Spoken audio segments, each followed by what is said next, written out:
नमस्कार, विदर्भ की बात वीकेबी न्यूज के सुबह के प्राइम टाइम न्यूज में आपका स्वागत है। तो रुक करते हैं आज की हेडलाइंस पर।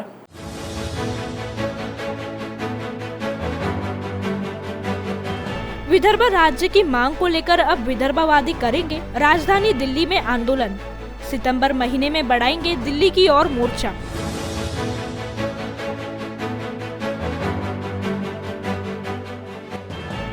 गढ़चिरौली में नक्सलवादियों के स्मारक को जनसंघर्ष समिति ने किया ध्वस्त। आज भी दहशत फैलाने की जा रही है कोशिश।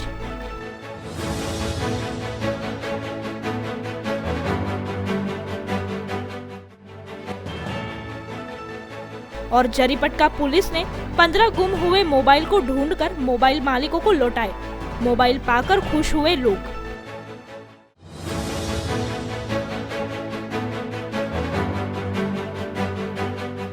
और अब खबरें विस्तार से।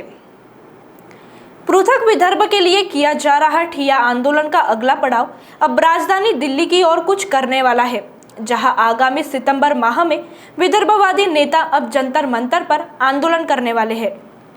9 अगस्त क्रांति दिन से जारी विदर्भवादियों का ठिया आंदोलन अब राजधानी दिल्ली की ओर कुछ करने वाला है।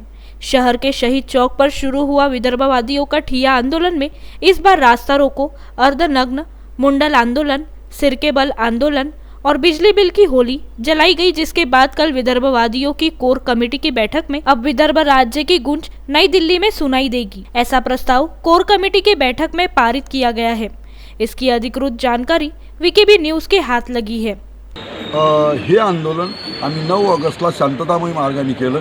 पोलिसांनी शेवटच्या टोकापर्यंत हे आंदोलन हाणून पाडायचा प्रयत्न केला, पण विदर्भवादी दटे राहिले।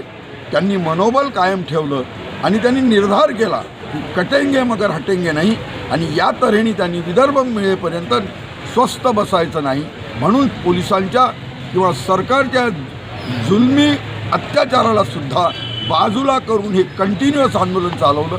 आणि त्या तऱ्हेने जेव्हा असं आंदोलन एकनिष्ठेने, जिज्ञेने, विश्वासाने सुरू असतं, श्रद्धेने सुरू असतं, तेव्हा आपली मंजिल, आपलं उद्दिष्ट साध्य व्हायला काही वेळ लागणार नाही अशी मला स्वतःला वाटते। कारण असं, जेव्हा माणसाचे सगळे सहारे सुटून जातात तेव्हा तो भगवानचा, परमेश्वराचा सहारा घेतो।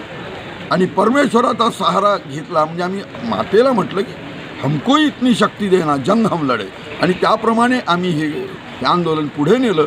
तसं मराठ्याच्या इतिहासामध्ये 7 मराठे लाखो फौजेच्या विरुद्ध मोगलांच्या लढले। इतिहास त्यांनी केला, इतिहास यांच्या बाजूला आहे, आणि इतिहास जर विदर्भवाद्यांच्या बाजूला आहे तर राज्य झाल्याशिवाय आता कोणीही रोकू शकत नाही। गढ़चिरौली जिले में अपनी दहशत कायम रखने के लिए नक्सलियों द्वारा स्मारक तैयार किए जा रहे हैं, जिसका विरोध करते हुए जनसंघर्ष समिति ने 15 अगस्त के दिन आदिवासी परिसर में जाकर नक्सलवादी स्मारकों को ध्वस्त कर नक्सलियों का विरोध किया है। नक्सलवाद मुर्दाबाद, नक्सलवाद मुर्दाबाद, मुर्दाबाद, मुर्दाबाद, नक्सलवाद मुर्दाबाद। भारत माता की जय, भारत माता की जय, भारत माता की जय। आज़ादी की 75वीं वर्षगांठ पर जनसंघर्ष समिति ने गढ़चिरौली जिले में जाकर नक्सलियों के स्मारक को हटाया ही नहीं, उन्हें जलाकर नक्सलवाद का विरोध किया है। ज्ञात हो कि विदर्भ के गढ़चिरौली जिले को नक्सलवादी जिले के तौर पर जाना जाता है। ऐसे में आज़ादी की 75वीं वर्षगांठ पर भी नक्सलियों द्वारा खुद का स्मारक स्थापित कर ग्रामीण भागों में दहशत कायम रखने का प्रयास जारी है, जिसका विरोध करते हुए जनसंघर्ष समिति ने नक्सलवाद का विरोध किया है। जबकि जो स्मारक गढ़चिरौली जिले में दहशत बनाने के लिए स्थापित किए गए थे, उन्हें जनसंघर्ष समिति ने हटाकर उन्हें जला दिए। स्वतंत्र भारताला 75 वर्ष पूर्ण झाले, आणि या 75 वर्षाच्या त्यामध्ये पण अजूनही या गडचिरोली जिल्ह्यामध्ये नक्षलवादी अशा प्रकारचं स्मारक उभं करून आपलं अस्तित्व दाखवण्याचा प्रयत्न करतात, आणि आपली दहशत या आदिवासी निष्पाप लोकांवर प्रस्थापित करतात। आणि अशा प्रकारचे स्मारक आजही स्वातंत्र्य प्राप्तीनंतर इथे आहे। या सर्व गोष्टीचा आम्ही विरोध करत आहे। जनसंघर्ष समिती अशा प्रकारचे स्मारक खपून घेत नाही, आणि या स्मारकाला आम्ही त्याची नासधूस करून तोडफोड करणार आहे। नागपुर के जरीपटका पुलिस स्टेशन के अंतर्गत जिन लोगों के मोबाइल फोन गुम हो गए थे, ऐसे 15 लोगों के मोबाइल फोन वापस किए गए हैं। शहर के जरीपटका पुलिस स्टेशन के परिसर के बाजारों में खरीदारी करते समय अक्सर देखा जाता है कि लोगों के मोबाइल उनकी गलती से कहीं छूट जाते हैं तो कहीं जेब से गिर जाते हैं।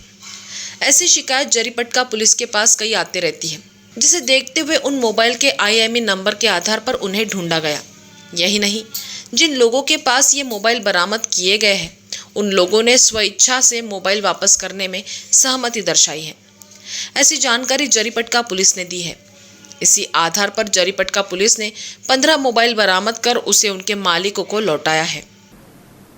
जरीपटका पोलीस स्टेशन हद्दीमध्ये ज्या ज्या नागरिकांचे, विद्यार्थ्यांचे किंवा ज्येष्ठ नागरिकांचे मोबाईल काही कालावधीपूर्वी हरवले होते, असे मोबाईल आज एकूण 15 वेगवेगळ्या कंपन्यांचे मोबाईल परत करण्यात आलेले आहेत त्यांच्या मूळ मालकांना। या परत केलेल्या सर्व मोबाईलची किंमत 1,75,000 एवढी आहे। हे मोबाईल जे आहेत ते प्रत्येक त्या व्यक्तीचे मिसिंग झालेले होते आणि त्यांनी त्या संदर्भाने पोलीस स्टेशनला मिसिंग कंप्लेंट दिलेली होती। त्यानंतर आमच्या पोलीस स्टेशनचे पोलीस अंमलदार सुनील यादव तसेच त्यांच्यासोबत पोलीस अंमलदार अमित चौरे आणि महिला पोलीस अंमलदार गौरी या तिघांनी त्यामध्ये मेहनत घेऊन त्या मोबाईलचा शोध लावलेला आहे आणि ते मोबाईल या सर्व मूल मालकांना आज परत केलेले आहेत। नागपुर शहर के नंदनवन पुलिस स्टेशन के तहत 2 नाबालिग चोरों से करीब 6 चोरी के दुपहिया वाहन बरामद किए गए हैं, जबकि एक हनुमान मंदिर में दान पेटी से चुराई गई राशि भी बरामद की गई है। नंदनवन पुलिस से मिली जानकारी के मुताबिक वाटोड़ा परिसर में स्थित शीतला माता मंदिर में दोनों नाबालिग चोर चोरी के इरादे से पहुंचे हुए थे। इस दौरान पुलिस की पेट्रोलिंग की भनक लगते ही दोनों चोरी न करते हुए वहां से भाग खड़े हुए। तब तक दोनों चोरों ने शीतला माता मंदिर के दरवाजे का लॉक तोड़ दिया था। इस बात की शिकायत मंदिर के पुजारी ने पुलिस को करते ही पुलिस ने दोनों आरोपियों को डंडे और रॉड के साथ धर दबोचा, जिनसे कड़ाई से पूछताछ करने पर दोनों के पास से 6 दुपहिया वाहन और किसी अन्य जगह के हनुमान मंदिर के दान पेटी से चोरी की बात कबूली है। दोनों चोर नाबालिग बताए जा रहे हैं, जिनसे नंदनवन पुलिस पूछताछ कर रही है। तो वक्त हो चला है एक ब्रेक का, मिलते एक छोटे से ब्रेक के बाद। बाय। सब जानना चाहते हैं मेरा फेवरेट कलर, मेरा फेवरेट डेस्टिनेशन, मेरी फेवरेट डिश, पर कोई ये नहीं पूछता कि फेवरेट डिश मैं बनाती कैसे हूँ। अरे यार, जिसे टेस्टी खाना पसंद है वो अच्छे टेस्ट तक पहुँच ही जाता है। सुरुचि मसाले, खाने में हो रुचि तो घर लाइए सुरुचि। अपने सपनों की उड़ान भरने की इच्छा तो हर किसी की होती है, पर पंख भी तो मजबूत होने चाहिए, जो देता है flywheel aviation academy. Flywheel aviation academy एक ऐसा इंस्टीट्यूट है जहां पर एयरलाइंस एंड एयरपोर्ट हॉस्पिटैलिटी और टूरिज्म मैनेजमेंट, साथ ही यहां campus interview, guidance by industry expert, practical training at airport, expert faculty, personal grooming जैसे कई सारे बेनिफिट्स आप पा सकते हैं। Flywheel aviation academy, 1 degree, 3 job opportunities. Flywheel Aviation Academy gives you a degree or diploma with a job. Flywheel Aviation Academy, 365 Gandhinagar, LAD College Square, beside Karnataka bank Nagpur. Break के बाद आपका स्वागत है। शहर में बैग लिफ्टिंग वारदातों को अंजाम देने वाली चर्चित अन्ना गैंग को क्राइम ब्रांच की टीम ने गिरफ्तार किया। वारदात को अंजाम देते ही आरोपी शहर से फरार होकर औरंगाबाद जा रहे थे। पुलिस ने आरोपियों का पीछा शुरू किया और महकर पुलिस की मदद से उन्हें गिरफ्तार कर लिया। पुलिस से मिली जानकारी के अनुसार पकड़े गए आरोपियों में त्रिची तमिलनाडु निवासी मुत्तु कुमार सुखनिगम, गुरुनाथ आनिकाचलम, वेंकटेश रविंद्र सोरेन, तिलक कंशासमी, कीर्ति दुराई, भास्कर कथिरवेल शेखई और गोपीनाथ दुराई सामी का समावेश है। उल्लेखनीय है कि राहटे कॉलोनी निवासी वासुदेव जामधानी अपने बेटे को जनता चौक पर स्थित डॉक्टर के क्लिनिक लेकर गए थे। कार में चालक दीनदयाल रहांगडाले बैठा था। इसी दौरान एक आरोपी ने गाड़ी के बाहर पैसे गिरे होने की जानकारी दी। रहांगडाले नोट उठाने के लिए कार के बाहर निकले और इसी दौरान एक आरोपी ने दूसरी तरफ का दरवाजा खोलकर बैग उड़ा ली। बैग में 7 लाख रुपए नकद और सेल डीड रखी थी। सीताबर्डी पुलिस के अलावा क्राइम ब्रांच का वाहन चोरी विरोधी दल भी जांच में जुटा था। सीसीटीवी कैमरों और उस समय परिसर में सक्रिय मोबाइल फोन की जांच की गई। पुलिस को आरोपियों का पता लग गया। इससे पहले कि पुलिस आरोपियों तक पहुंचती, सभी 7 आरोपी महाराष्ट्र ट्रैवल्स की बस से औरंगाबाद रवाना हो गए थे। आला अधिकारियों से अनुमति मिलते ही पुलिस दस्ते ने बस का पीछा शुरू किया।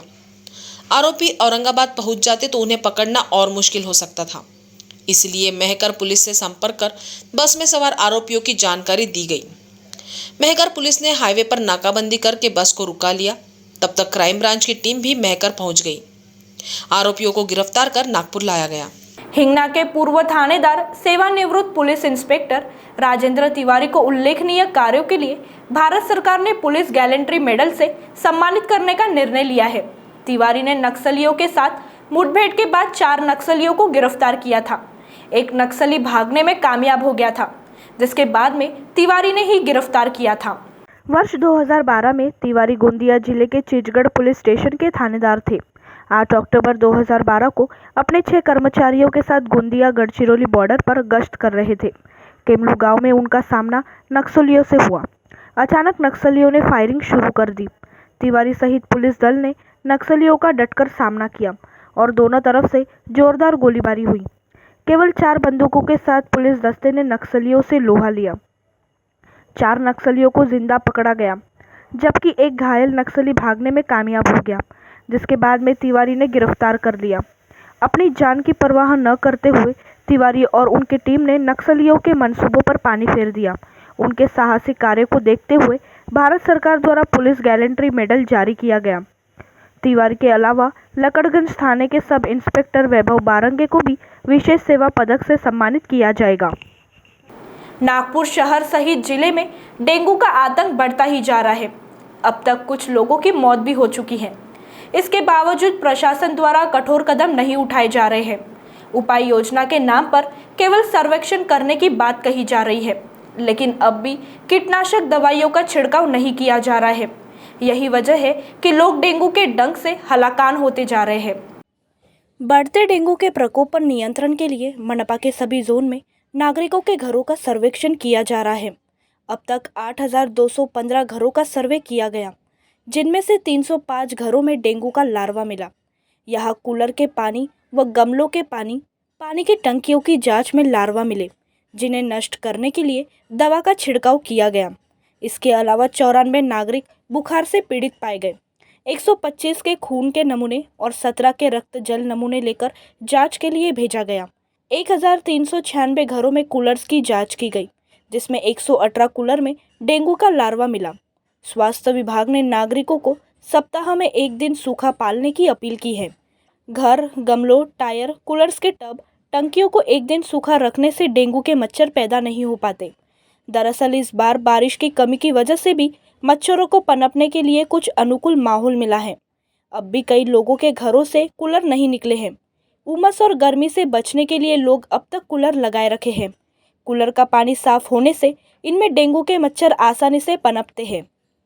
पिछले 1.5 वर्ष से शहर के हजारों ओला उबेर टैक्सी चालकों की समस्याओं पर कंपनी और प्रशासन की उदासीनता बनी हुई है। यही वजह है कि धरना आंदोलन सतत रूप से जारी है। संविधान चौक पर पीड़ित टैक्सी चालकों का Maharashtra app based transport union के बैनर तले 2 अगस्त से अनिश्चितकालीन धरना आंदोलन जारी है। इस बीच यूनियन ने अपनी समस्याएं महापौर दयाशंकर तिवारी और केंद्रीय मंत्री नितिन गडकरी के समक्ष रखी। परिवहन विभाग के अनुसार ओला उबेर टैक्सी कंपनी एक निजी ऐप बेस्ड कंपनी है, जिनके व्यवसाय के भीतर सरकार की दखलंदाजी संभव नहीं है। इस समस्या को हल करने के लिए नितिन गडकरी ने ओला उबेर टैक्सी कंपनी की ही तरह मनपा की ओर से टैक्सी चालकों के लिए एक स्वतंत्र ऐप बनाकर टैक्सी दर सुनिश्चित कर राहत प्रदान करने के निर्देश महापौर को दिए। यूनियन के सदस्य दीपक साहनी ने बताया कि मोरेटोरियम के बहाने बैंकों द्वारा वसूली के लिए दबाव बनाया जा रहा है।